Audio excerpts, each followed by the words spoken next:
എത്ര വലിയ സോഷ്യലിസ്റ്റ് നേതാവാണ് എന്ന് പറഞ്ഞാലും ഒന്നും കാണാതെ നരേന്ദ്രമോദി കർപ്പൂരി ഠാക്കൂറിന് അങ്ങനെ ഭാരതരത്ന നൽകുകയില്ല എന്ന് നമുക്കറിയാം.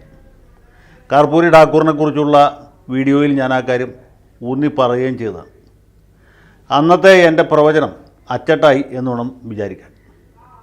കർപ്പൂരി ഠാക്കൂറിന് ഭാരതരത്ന കൊടുത്തതിന് പിന്നാലെ നിതീഷ് കുമാറിന് വീട്ടുവിചാരമുണ്ടായി. അദ്ദേഹം ഇന്ത്യ മുന്നണിയിൽ നിന്നുള്ള എല്ലാ ബന്ധവും വിച്ഛേദിച്ചു. അവിടുന്ന് പുറത്ത് കിടന്നു. ഞായറാഴ്ച ഉച്ചയ്ക്ക് അദ്ദേഹം ബീഹാർ ഗവർണർക്ക് തൻ്റെ രാജിക്കത്ത് സമർപ്പിച്ചു.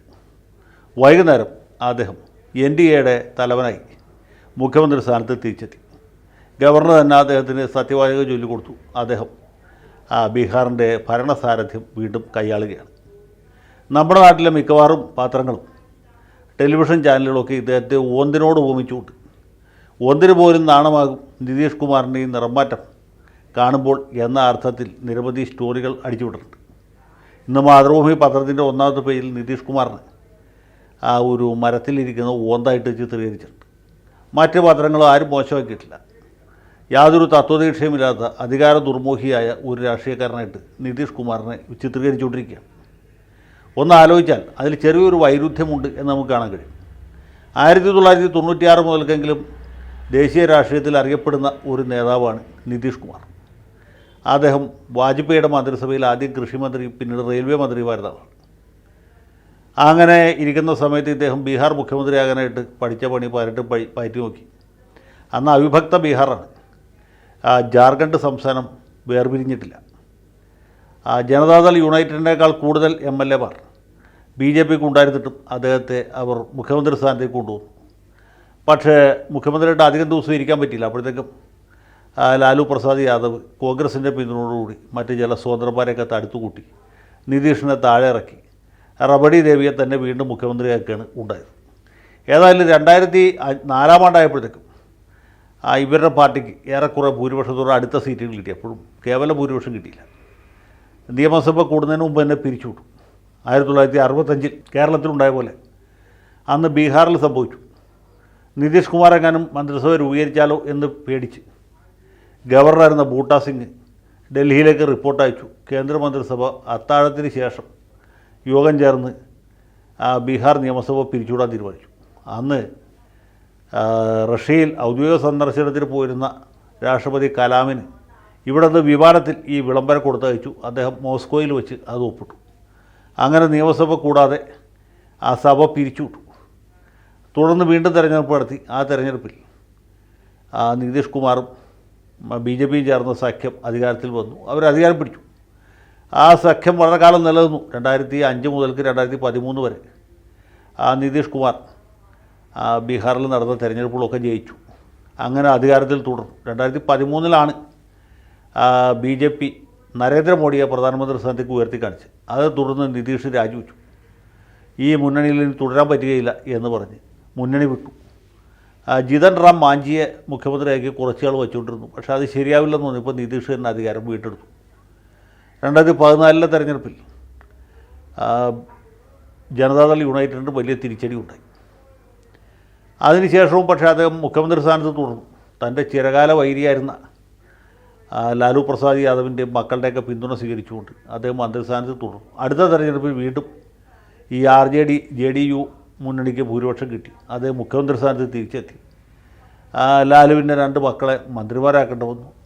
ആ മന്ത്രിസഭ കുറച്ച് കൂടി പോയപ്പോൾ നിതീഷിന് വീണ്ടും വിചാരമുണ്ടായി. അദ്ദേഹം പെട്ടെന്നൊരു ദിവസം രാജിവെച്ചു. അടുത്ത ദിവസം BJPയുടെ പിന്തുണയോടുകൂടി വീണ്ടും മുഖ്യമന്ത്രി. അങ്ങനെയാണ് കഴിഞ്ഞ തെരഞ്ഞെടുപ്പിനെ നേരിട്ടത്. അപ്പോഴും ഇതേ പ്രശ്നം തന്നെ ഉണ്ടായി. BJPക്ക് കൂടുതൽ സീറ്റുകൾ കിട്ടി. ജനതാദളിന് അല്പം കുറവ് സീറ്റാണ് കിട്ടിയത്. എങ്കിൽ പോലും നിതീഷിനെ തന്നെ മുഖ്യമന്ത്രി സ്ഥാനത്തേക്ക് കൊണ്ടുവരാനായിട്ട് BJP താല്പര്യപ്പെട്ടു. അങ്ങനെ വീണ്ടും മുഖ്യമന്ത്രിയായിട്ടിരിക്കുന്ന സമയത്താണ് വീണ്ടും അദ്ദേഹത്തിന് വീണ്ടും വിചാരമുണ്ടായി. RJDയുമായി ചേർന്നു. അങ്ങനെ മുന്നോട്ട് പോയിക്കൊണ്ടിരിക്കുമ്പോൾ 2 വർഷത്തിനിടയിൽ ഇപ്പോൾ വീണ്ടും വിചാരമുണ്ടായി. അദ്ദേഹം BJPയുമായിട്ട് കൈകോർക്കുകയാണ്. ഇത് കേൾക്കുമ്പോൾ നമുക്കൊന്നും യാതൊരു തത്വദീക്ഷയില്ലാത്ത നേതാവാണല്ലോ ഈ നിതീഷ് കുമാർ. എനിക്ക് തോന്നുന്നത് അങ്ങനെയല്ല. സത്യം പറഞ്ഞാൽ ഈ കഴിഞ്ഞ തവണ ആദ്യത്തെ 2013 അദ്ദേഹം മുഖം വീർപ്പിച്ച് BJPയോട് വഴക്കിട്ട് പോയത് നമുക്ക് മനസ്സിലാക്കാം. നരേന്ദ്രമോദിയെ തോൽപ്പിച്ച് കളയാം, അല്ലെങ്കിൽ അടുത്ത തെരഞ്ഞെടുപ്പിൽ എന്തെങ്കിലും വിധത്തിൽ അട്ടിമറിക്കാം എന്ന് വിചാരിച്ചിട്ടായിരിക്കാം പോയത്. പക്ഷേ കഴിഞ്ഞ തവണ പോയത് അതുപോലെ ആയിരിക്കില്ല. എൻ്റെ ബലമായ വിശ്വാസം അല്ലെങ്കിൽ സംശയം, മിക്കവാറും നരേന്ദ്രമോദിയും അമിത്ഷായും കൂടി ചേർന്ന് ഒരു ട്രോജൻ കുതിരയായിട്ട് ഇദ്ദേഹത്തെ RJDയുടെ ക്യാമ്പിലേക്ക് വിട്ടതാണ്. അവിടെ ചെന്ന് പുള്ളി ഇന്ത്യ സഖ്യം രൂപീകരിക്കുന്നതിന് വേണ്ടി പരിശ്രമിക്കും. എല്ലാ രാഷ്ട്രീയ പാർട്ടികളെയും ഒരു ചരടിൽ ഇണക്കി കോർത്ത് ഈ സഖ്യം ഉണ്ടാക്കും. BJPക്കെതിരെ വളരെ ശക്തമായ ഒരു മുന്നണി ഉണ്ടാക്കുന്ന പ്രതീതി ഉണ്ടാക്കും. പ്രതീതി ഉണ്ടായതിനു ശേഷം തെരഞ്ഞെടുപ്പ് പടിവാതിൽക്കലെത്തി നിൽക്കുമ്പോൾ അദ്ദേഹം ആ മുന്നണി പൊളിച്ച് മറുഭാഗത്തേക്ക് പോകുന്നു. അതിൻ്റെ അർത്ഥം എന്താണ്? അതിൻ്റെ അർത്ഥം ഈ ഇന്ത്യ മുന്നണിയിലുള്ള പാർട്ടികളെല്ലാം ഡീമോറലൈസ് ചെയ്യുക എന്നുള്ളതാണ്. അവരുടെ ആത്മവിശ്വാസത്തെ മൊത്തത്തിൽ തകർക്കുക. ഈ മുന്നണിക്ക് വോട്ട് ചെയ്തിട്ട് യാതൊരു കാര്യവുമില്ല എന്ന് നല്ലവരായ നാട്ടുകാരെ, ബീഹാറിലുള്ള ആളുകളെ മാത്രമല്ല രാജ്യത്തെമ്പാടുമുള്ള ആളുകളെ ബോധവൽക്കരിക്കുക. ഇങ്ങനെ ഒരു ലക്ഷ്യം മുൻകൂട്ടി കണ്ട് നരേന്ദ്രമോദിയും അമിത്ഷായും കൂടി നേരത്തെ തന്നെ നിതീഷിനെ പ്രതിപക്ഷത്ത് പ്ലാൻ ചെയ്താകാനുള്ള സാധ്യതയില്ലേ? ഇവരെപ്പറ്റി അറിയാവുന്നവർക്ക് അല്പം കൂടി ആലോചിച്ചാൽ അതിനുള്ള സാധ്യത നമുക്ക് തള്ളിക്കളയാൻ കഴിയുകയില്ല. നിതീഷും മോഡിയും തമ്മിലുള്ള അണ്ടർസ്റ്റാൻഡിങ്ങിൽ അദ്ദേഹം BJP കൂടിയുള്ള മന്ത്രിസഭ ഉപേക്ഷിച്ച് RJDയുമായി കൈകോർക്കുന്നു. RJDയും കോൺഗ്രസും ഒക്കെ ചേർന്ന് ഒരു സഖ്യമുണ്ടാക്കും. അത് കഴിഞ്ഞ് മഹാഗഠബന്ധൻ എന്ന് പേരിട്ട ഈ പ്രസ്ഥാനം രാജ്യമൊട്ടാകെ വ്യാപിപ്പിക്കാൻ തീരുമാനിക്കും. നിതീഷ് കുമാർ ആയിരിക്കും ഇന്ത്യയുടെ ഭാവി പ്രധാനമന്ത്രി എന്ന രീതിയിൽ പ്രൊജക്റ്റ് ചെയ്യണം. മറ്റെല്ലാ പാർട്ടികളെയും യോജിപ്പിക്കും. മറ്റു ഒരു വിധത്തിലും യോജിക്കാത്ത കോൺഗ്രസിനെ CPMനെ വരെ യോജിപ്പിക്കും. അങ്ങനെ വലിയൊരു BJP വിരുദ്ധ മുന്നണി ഉണ്ടാക്കിയതിന് ശേഷം അത് തട്ടുമ്മ കയറുന്നതിന് തൊട്ട് മുമ്പായിട്ട് ആ മുന്നണി തന്നെ തകർത്ത് എതിർപാളയത്തിലേക്ക് പോകും. അതിൻ്റെ അർത്ഥം എന്താണ്? ഈ മുന്നണി ഒരു കാരണവശാലും ക്ലച്ച് പിടിക്കുകയില്ല എന്നൊരു തോന്നൽ ജനങ്ങളുടെ ഇടയിൽ ഉണ്ടാക്കുക എന്നുള്ളതാണ്. ഇത് ശരിയായിരിക്കുമെന്ന് ഞാൻ പറയുന്നതിൻ്റെ ഒരു കാരണം എന്ന് വെച്ചാൽ, മമതാ ബാനർജി എന്തുകൊണ്ടാണ് പിന്മാറിയത് എന്നാലോചിച്ചാൽ മതി. മമതാ ബാനർജി വലിയൊരു BJP വിരുദ്ധയാണ്. അവരാദ്യം തന്നെ CPMമായിട്ട് കൂട്ടുചേരാൻ പറ്റുകയില്ല എന്ന് പറഞ്ഞു. അപ്പം തന്നെ കല്ലുകടിയായി. അടുത്ത ഘട്ടത്തിൽ കോൺഗ്രസുമായിട്ടും ഞങ്ങൾക്ക് യോജിക്കാൻ പറ്റുകയില്ല, തൃണമൂൽ കോൺഗ്രസ് പശ്ചിമ ബംഗാളിൽ ഒറ്റയ്ക്ക് മത്സരിക്കും എന്ന് പറഞ്ഞു. പശ്ചിമ ബംഗാളിലല്ലാണ്ട് വേറെ ലോകത്തൊരു സ്ഥലത്ത് ഈ പാർട്ടിയില്ല. അതുകൊണ്ട് ബീഹാറിലോ അല്ലെങ്കിൽ ജാർഖണ്ഡിലോ ഛത്തീസ്ഗഡിലൊക്കെ തൃണമൂൽ കോൺഗ്രസ്സിന് യോജിച്ചുകൊണ്ട് പ്രത്യേകിച്ച് ഒരു കാര്യമില്ല. അപ്പോൾ നിതീഷ് കുമാറിനെ മുന്നണിയിൽ നിന്ന് ചാടിച്ച പോലെ മറുഭാഗത്തേക്ക് പോയിട്ടില്ല എന്ന് മാത്രമേ ഉള്ളൂ. മമതാ ബാനർജിയും ഇന്ത്യ മുന്നണിയോട് വിട പറഞ്ഞു കഴിയും.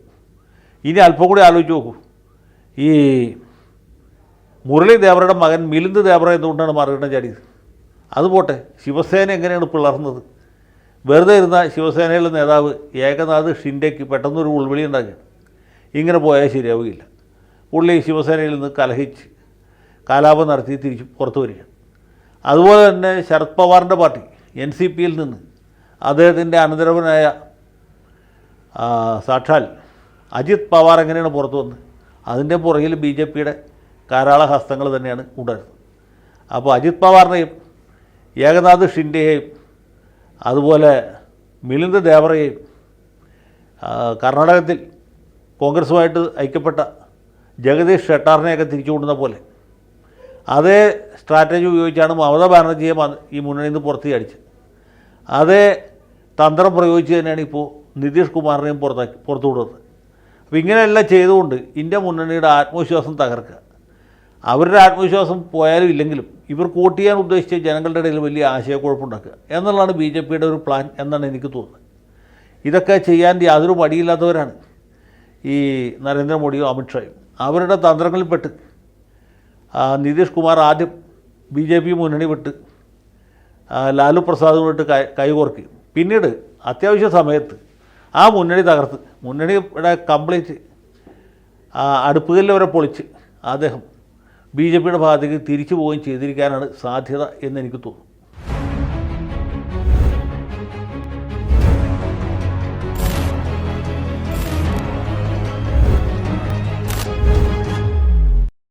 കൂടുതൽ വാർത്തകളും വിശേഷങ്ങളും നിങ്ങളിലേക്ക് എത്താൻ ABC മലയാളം സബ്സ്ക്രൈബ് ചെയ്യുക, ബെൽ ബട്ടണും അമർത്തുക.